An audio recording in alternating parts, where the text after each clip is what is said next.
और इसके पीछे दो लोगों का सबसे बड़ा हाथ है। पहला तो जो पॉलिटिशियन है और दूसरा सबसे बड़ा हाथ मीडिया का है। पाकिस्तान के बीच का जो वार, जो संतरासवादी ने जो हमला किया था भारत में, जो भारतीयों पर हमला किया था, उसके जो विरोध करना चाहिए। उसके बदले हम देख रहे हैं कि यहाँ पे जो भारत में हिंदू और मुस्लिम के बीच जो विवाद वो ज़्यादा एकदम बढ़ गया है। तो इसको लेकर तुम्हारा क्या कहना है? कहीं ना कहीं ये चीज़ भी बोलूँगा, चाहे हमारे इंडिया के लोगों को बुरा भी लगे, लेकिन लैक ऑफ एजुकेशन इंडिया में भी है। क्योंकि अगर लोगों को कॉन्स्टिट्यूशन का इल्म होता, पॉलिटिकल साइंस का इल्म होता, तो वो ये बात समझ सकते हैं कि देश जो है वो किसी मैं बोलना चाहूँगा रिलीजियस स्क्रिप्ट से नहीं चलता है। ना ही कुरान से चलेगा, ना ही भगवद गीता से चलेगा। पहले तो तुम्हें कॉन्ग्रेचुलेशंस, और एचएस में 7th रैंक किए हो, कैसा लग रहा है?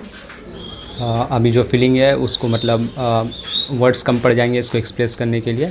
जस्ट अपने पेरेंट्स के लिए और अपने पूरे स्कूल के लिए जो है काफ़ी ज़्यादा प्राउड महसूस हो रहा है। तुम्हारा पापा क्या करते हैं? मेरा अब्बू जो है वो कपड़े बेचते हैं हाट में, और उनका अपना सेल्फ बिजनेस है खुद का। एक जो चीज़ है, तुम आगे जाके क्या बनना चाहते हो? आगे जाके हम जो है एक सिविल सर्वेंट बनना चाहते हैं, आईएएस ऑफिसर सेंट्रल लेवल पर। मतलब तुम एकदम बचपन से ऐसे ही पढ़ाई में इतना ही अच्छे थे? मतलब एकदम छोटे से तो नहीं थे, मतलब 2 क्लास के बाद से जो है उतना भी याद नहीं है। बस 2 क्लास के बाद से जो है मतलब हमेशा से ही जो है मेरा फर्स्ट डिवीज़न रहा है स्कूल से। तुमने बोला कि तुम सिविल सर्विस में जाना चाहते हो, और इस वक्त देश का जो सिचुएशन है, वार का सिचुएशन चल रहा है, तो इस बारे में तुम्हारा क्या स्टैंड है?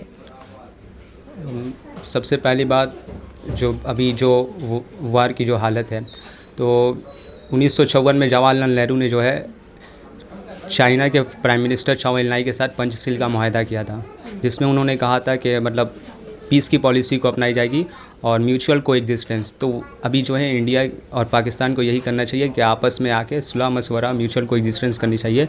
1999 के टाइम में अटल बिहारी वाजपेयी जी ने भी नो फर्स्ट स्ट्राइक कहा। तो मतलब इंडिया की शुरू से ही यही पॉलिसी रही है कि वो पीस को फॉलो करती है, बुद्धिज़्म के असूल को जो है फॉलो करती है, पंचशील के असूल को फॉलो करती है, और कॉन्स्टिट्यूशन में भी यही है। तो उसको देखते हुए जो है, क्योंकि as a republic of India हमें जो है कॉन्स्टिट्यूशन को जिस तरह हमने अडॉप्ट किया है 1949 में, तो हमें उस पर ही कारबंद रहना चाहिए, उसी को फॉलो करना चाहिए।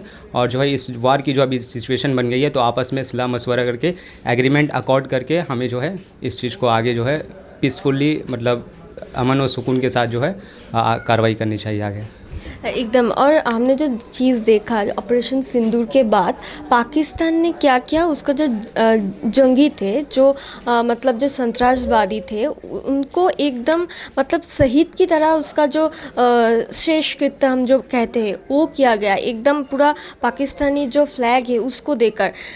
इसका मतलब तो ये प्रूव्ड अभी भी हो रहा है कि पाकिस्तान इन जंगियों को जो सपोर्ट पहले भी करता था और अभी भी कर रहा है ना? लैक ऑफ एजुकेशन कहा जा सकता है पाकिस्तान के पीछे, क्योंकि टेररिस्ट कंट्री तो उसे ऐसे ही कहा जाता है।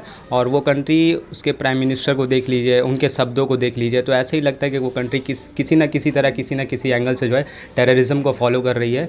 तो उस चीज़ को देखते हुए कहा जा सकता है कि मतलब वाई एजुकेशन इज़ नेसेसरी। तो वहाँ पर लैक ऑफ एजुकेशन का ही मसला है एकदम।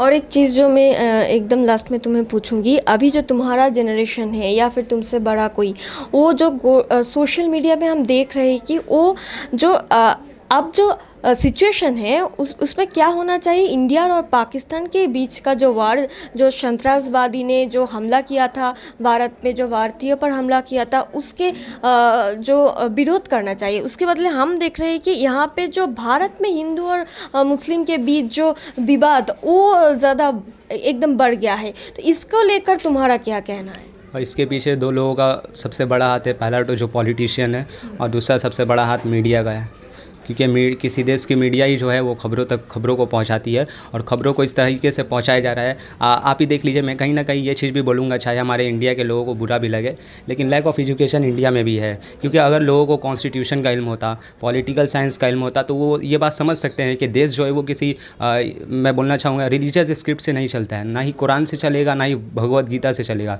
देश कॉन्स्टिट्यूशन से चलेगा, और कॉन्स्टिट्यूशन के मुताबिक आपको right to freedom of expression में ये चीज़ है कि आपको अपने मज़हब को प्रीच प्रीच करने का, तबलीग करने का पूरा इख्तियार है, चाहे वो एक हिंदू हो या मुस्लिम हो। सबसे बड़ी चीज़ इंसानियत यहाँ पर आ जाती है। तो इस चीज़ के पीछे जो है पहला बात तो मीडिया का जो है ईमानदार होना ज़रूरी है, और दूसरा पॉलिटिशियन का, जो वही हिंदू मुस्लिम करा के जो है किसी न किसी तरह जो है अपने वोट बैंक को भरते हैं।